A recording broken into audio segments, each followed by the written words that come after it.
Hi, everybody. My name is Irma Green, and I'm the group editor for Caxton Local Media. Today is a bittersweet day for me. It is exactly 1 year ago that I was diagnosed with COVID-19. We don't want to hear that we are positive, but in that stage, I was still one of my first friends who got the virus and got ill. Since then, millions of people all over the world has had COVID and has unfortunately died from the disease. This is my story of long COVID. So after 10 days and only a mild case of COVID, I was ill, but I never went to hospital. I really looked after myself. I started working again. I didn't feel well. I thought it was like a normal cold or the flu where I would get better in a week or two. I soon realized that I wasn't able to function properly and do my duties the way that I used to.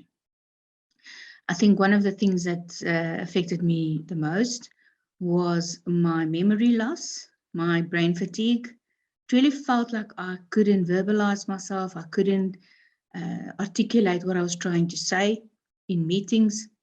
And very often I just forgot about meetings. So I started having sticky notes all over my house to remind me of things that I might forget. And when I started to forget to react on the sticky notes, I made little blobs on my hand with an ink pen. And yeah, the dots just was like, you have to remind to myself. I had to remind myself that I had to look at some of these sticky notes. Anyway, so my balance was affected and I had high levels of inflammation. I could feel it, especially in my feet. I battled to walk, I battled to even put on shoes, and every morning it was quite hard for me to actually get out of bed.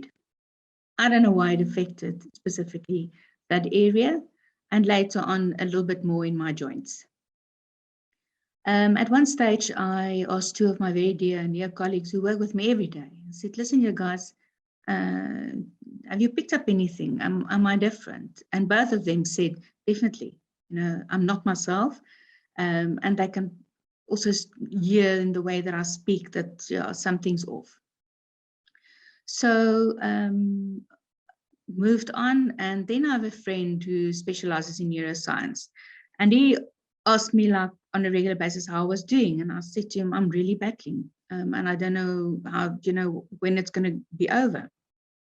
He was the first one to notify me and send me information on long COVID. At that stage, it was not very well, it wasn't actually known in South Africa yet.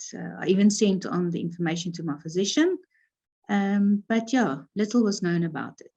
My friend then said that I should connect on a few Facebook groups, American ones, and on those groups, they already had reputable hospital groups, research centers who were posting some of the symptoms that they were seeing in their patients. I know that doctors hate that when that we diagnose ourselves, but I knew that I think it may be the same. I did, however, think it might go over. 3 months later in December, it wasn't over. I was still feeling really ill. I went to bed at 5, 6 in the afternoons, slept for long hours. Weekends, I stayed in bed. I could feel that stress really had a major impact on my health and even exercise. I tried to exercise a few times. I would walk 2 days, 3 days, and then one day after I would be back in bed, literally feeling like I have COVID all over again. So in December, when I went to see an internist doctor, he was very sympathetic, and he had already then started treating patients with long COVID.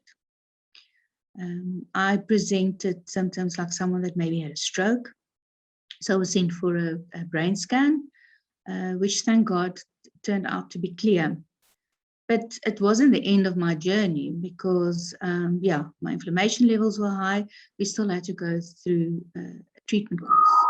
So I was put on anti-clotting medicine, blood thinners, and then a whole host of other stuff. So December was okay, but I had to sleep a lot. I didn't feel well, and I had a lot of rest. And I think that was, if it didn't come at the right time, the fact that I could rest, I don't know how I would have just carried on. On a emotional level, I was exhausted. I started experiencing a bit of depression. And then fast forward to March for a follow-up meeting with the doctor. I was still not well. I really felt like I wasn't getting through this. I could feel that there was improvement, but we weren't there yet. So we had to continue with my medication. And then in May, I went again. At the end of May, my blood results showed that my inflammation levels were actually still a bit too high. We then opted for another option. He sent me to a dietitian, and I started an eating plan where we removed everything that could cause any inflammation.